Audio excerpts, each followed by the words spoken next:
Baiklah adik-adik, hari ini kita akan belajar dari tematik tema 8, daerah tempat tinggalku, seperti lingkungan daerah tempat tinggal suster yang ada di sekitar suster ini. Oke, baiklah adik-adik, sebelum kita memulai pembelajaran kita awali dengan berdoa ya adik-adik. Namun sebelumnya suster tanya dulu, ada nggak teman kita yang tidak hadir hari ini? Oke, semuanya hadir ya adik-adik. Baiklah, kita awali dengan berdoa ya. Berdoa dimulai dalam nama Bapa dan Putra dan Roh Kudus. Amin. Berdoa selesai dalam nama Bapa dan Putra dan Roh Kudus. Amin. Nah, adik-adik, kita mulai pembelajaran kita ya, yaitu dari tema 8, daerah tempat tinggalku, subtema 1, lingkungan tempat tinggalku. Namun sebelum kita mulai pembelajaran kita ini, minggu yang lalu kita telah belajar dari tema 7, yaitu indahnya keragaman di negeriku. Adik-adik, tujuan dari pembelajaran kita hari ini yaitu dengan kegiatan membaca cerita fiksi, adik-adik dapat menyebutkan tokoh-tokoh pada cerita fiksi dengan tepat. Yang kedua, dengan kegiatan berlatih menceritakan kembali cerita fiksi, adik-adik dapat bercerita dengan artikulasi jelas, ekspresi, intonasi tepat, dan penuh percaya diri. Dan yang ketiga, dengan kegiatan mencari tahu pengertian ciri-ciri cerita fiksi, adik-adik dapat menjelaskan secara lisan pengertian dan ciri-ciri cerita fiksi. Lingkungan tempat tinggalku. Tempat tinggal adalah tempat manusia menetap untuk berteduh dari keadaan alam, serta tempat melaksanakan hak dan kewajibannya dalam menjalani hidup. Tempat tinggal manusia biasanya berwujud rumah. Tempat tinggal merupakan kebutuhan utama bagi manusia. Setiap manusia tentu menginginkan lingkungan tempat tinggal yang nyaman dalam kehidupannya. Nah, adik-adik, coba perhatikan gambar ini. Amati gambar tersebut. Gambar tersebut menunjukkan bagian dari lingkungan tempat tinggal. Lingkungan yang ditunjukkan berupa beberapa rumah yang di sekitarnya masih banyak pohon. Kelihatan kan adik-adik? Pada gambar juga terlihat hamparan sawah dengan para petani yang sedang bekerja. Terlihat juga binatang berupa ayam dan sapi. Lingkungan tempat tinggal pada gambar lebih tepat dinamakan pedesaan. Adik-adik, di mana tempat tinggalmu? Bagaimana lingkungan tempat tinggalmu? Nyamankah adik-adik tinggal di daerah tempat tinggal adik sekarang ini? Adik-adik, coba perhatikan buku masing-masing di halaman 2. Di situ ada percakapan si Udin. Apa kata si Udin? Ayo kita lihat ya. Nah, aku dan keluargaku berasal dari Jawa Barat. Di Jawa Barat terdapat banyak tempat wisata. Di antaranya Telaga Warna. Apa kamu pernah mendengar cerita asal mula Telaga Warna? Ayo kita cari tahu ya, kata si Udin. Udin dan keluarga sedang berlibur di daerah asalnya, yaitu Jawa Barat. Di lingkungan tempat tinggal Udin di Jawa Barat terdapat tempat wisata Telaga Warna.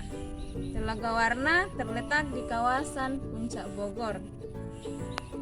Saat Udin berwisata di Telaga Warna, ayah Udin menceritakan asal mula Telaga Warna.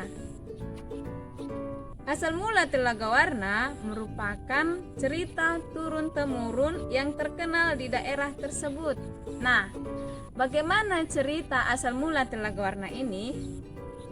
kita baca ya adik-adik. Di sini suster akan menceritakan, adik-adik bisa membacanya di buku, dan di sini suster akan menceritakan asal mula Telaga Warna ya. Dahulu kala di Jawa Barat ada raja dan permaisuri yang belum dikaruniai anak. Padahal mereka sudah bertahun-tahun menunggu. Akhirnya raja memutuskan untuk bertapa di hutan. Di hutan, raja terus berdoa kepada Yang Maha Kuasa. Raja meminta agar segera dikaruniai anak. Dua raja pun terkabul. Permaisuri melahirkan seorang bayi perempuan. Raja dan permaisuri sangat bahagia. Seluruh rakyat juga bersukacita menyambut kelahiran putri sang raja. Raja dan permaisuri sangat menyayangi putrinya. Mereka juga sangat memanjakannya. Segala keinginan putrinya dituruti. Tak terasa, putri raja telah tumbuh menjadi gadis yang cantik. Hari itu dia berulang tahun ke-17 tahun. Raja mengadakan pesta besar-besaran. Semua rakyat diundang ke pesta. Raja dan permaisuri telah menyiapkan hadiah istimewa berupa kalung. Kalung tersebut dari untayan permata berwarna-warni. Saat pesta berlangsung, raja menyerahkan kalung itu. Kalung ini hadiah dari kami. Lihat, indah sekali bukan? Kau pasti menyukainya, kata raja. Raja bersiap mengalungkan kalung itu ke leher putrinya. Sungguh di luar dugaan, putri menolak mengenakan kalung itu. Aku tak suka kalung ini, ayah, tolak putri dengan kasar. Raja dan permaisuri terkejut. Kemudian, permaisuri berusaha membujuk putrinya dengan lembut. Permaisuri mendekat dan hendak memakaikan kalung itu ke leher putrinya. Aku tidak mau. Aku tidak suka kalung itu. Kalung itu jelek, teriak putri sambil menepis tangan permaisuri. Tanpa sengaja, kalung itu terjatuh. Permata-permatanya tercerai-berai di lantai. Permaisuri sangat sedih. Permaisuri tertunduk dan menangis. Tangisan permaisuri menyayat hati. Seluruh rakyat yang hadir turut menangis. Mereka sedih melihat tingkah laku putri yang mereka sayangi. Tak disangka, air mata yang tumpah ke lantai berubah menjadi aliran air. Aliran air menghanyutkan permata-permata yang berserakan. Air tersebut mengalir keluar istana dan membentuk danau. Anehnya, air danau berwarna-warni seperti warna-warna permata kalung putri. Kini, danau itu dikenal dengan nama Telaga Warna. Baiklah adik-adik, setelah kita mendengarkan cerita dan membaca cerita, suster mau tanya dulu di sini. Semua tadi sudah mendengarkan ceritanya dengan jelas, bukan? Oke. Nah, sekarang suster mau tanya dulu. Siapa tokoh-tokoh yang terdapat dalam cerita tadi? Tokoh-tokoh yang terdapat dalam cerita tadi. Iya, benar.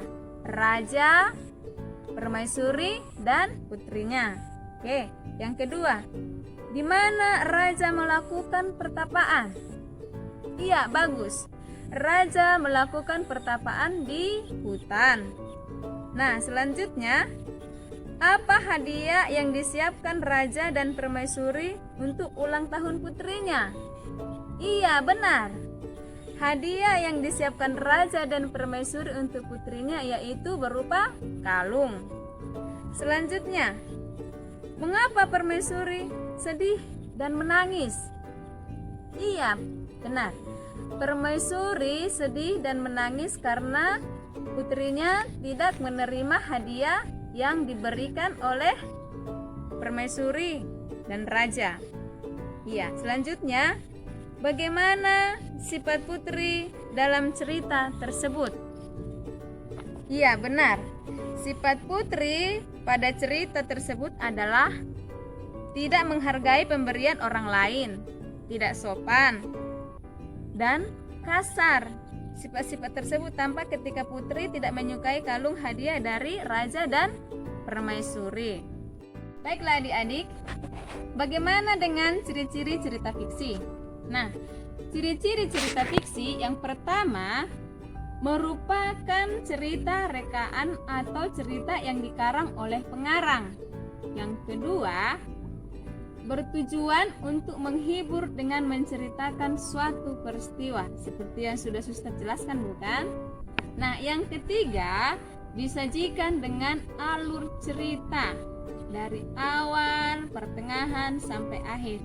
Yang penting, cerita tersebut sangat menarik, seperti cerita yang baru saja kita baca tadi, yaitu Telaga Warna. Nah, yang keempat, menggunakan bahasa yang komunikatif. Bahasa yang komunikatif itu mudah untuk dipahami setiap orang atau mudah dipahami setiap pembaca. Nah, yang kelima, menggunakan bahasa tidak baku. Nah, itu ya adik-adik ciri-ciri cerita fiksi. Baiklah adik-adik, nah, dari tadi kita sudah belajar tentang daerah tempat tinggalku dan juga kita sudah belajar yang namanya cerita fiksi. Udah tahu kita apa itu cerita fiksi dan ciri-ciri cerita fiksi. Nah, baiklah adik-adik, setelah kita belajar dari tema 8 yaitu daerah tempat tinggalku, subtema 1 lingkungan tempat tinggalku, maka dapat kita simpulkan bahwa adik-adik sudah mengenal lingkungan tempat tinggal adik-adik sekarang ini, bukan? Oke, yang kedua, adik-adik memiliki kepedulian terhadap lingkungan tempat tinggal adik-adik, misalnya cerita-cerita yang terkenal dan berkembang di daerah tersebut, seperti contohnya tadi yang sudah Suster buatkan, asal mula Danau Toba dan juga terjadinya batu gantung. Oke adik-adik, sampai di sini pembelajaran kita hari ini. Semoga bermanfaat. Namun sebelum kita mengakhiri pembelajaran kita hari ini, kita berdoa dulu ya adik-adik. Kita berdoa dalam nama Bapa dan Putra dan Roh Kudus. Amin. Berdoa selesai dalam nama Bapa dan Putra dan Roh Kudus. Amin. Oke, sampai jumpa minggu depan. Selamat pagi.